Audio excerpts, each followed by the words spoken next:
My dad tried to trade my future for his debt, but I had one secret plan. The day I turned 17, my father revealed a chilling plan. I had 1 month to wed his loan shark, Viktor Dragov, or he'd let him settle the debt in a darker way. Dad was always a gambler, but I believed he kept it under control. I was wrong. He owed Viktor $300,000 with interest piling up daily. "Viktor's ready to erase the debt if you marry him," Dad said, his voice eerily calm. "He's been patient with us." The name triggered a memory. I'd met Viktor when I was 14 during a business dinner at our house. He was broad-shouldered, with stained teeth from heavy smoking, unmistakably Russian. His gaze lingered on me when he thought I wasn't watching, making my skin crawl.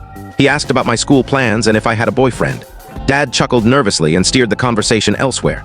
3 years later, it all clicked. The marriage contract was already prepared.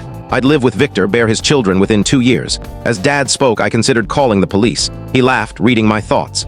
"Viktor's got connections everywhere. Don't even think about involving the cops or you'll regret it."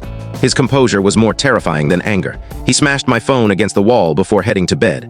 At 3 a.m., I tried to flee, but the car wouldn't start. The nearest town was 8 miles away, impossible without a phone or help. By morning, Dad had bolted locks on my bedroom door, from the outside. "Just a safety measure," he said, sipping coffee as if he hadn't caged me. My only visitor was Viktor. At first, he was tolerable, calling me his future bride and touching only my arm or shoulder. But my discomfort seemed to fuel him. Soon, his hand lingered on my thigh during visits, gripping tighter as he spoke of our future children. I'd glance at Dad, but he always nodded approvingly, a faint smile on his face. The worst came one evening when Dad stepped away to the bathroom. Viktor called me over. I pretended to be busy cooking, but his tone turned menacing. I reluctantly approached. "Hey," he whispered, his breath reeking of vodka and tobacco. He pulled me onto his lap just as Dad returned. "How's the happy couple?" Dad said cheerfully, checking the lasagna in the oven. Viktor leaned closer. "Do you like it rough, sweetheart?" My stomach turned. I bolted to my room, sobbing uncontrollably. No one checked on me. 10 minutes later, Dad stormed in. "You should be grateful," he snapped. "Viktor's doing us a favor and you're ruining it." I pleaded, "Dad, I can't do this. I'll work multiple jobs, skip meals, anything to pay the debt." He shook his head. "My decision's final."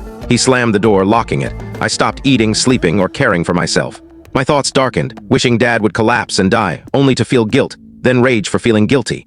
With 3 weeks until the forced wedding, Aunt Clara arrived, Dad's younger sister, estranged after some family drama I never understood. That night, she pulled me aside in the kitchen. "I know what's happening," she whispered. "I went through the same thing when I was your age. Dad tried to sell me off too." My heart raced. Someone understood. Clara promised to help me escape. She was my lifeline, sneaking me food when Dad rationed my meals and creating distractions so I could breathe. The night before our planned escape, I couldn't sleep.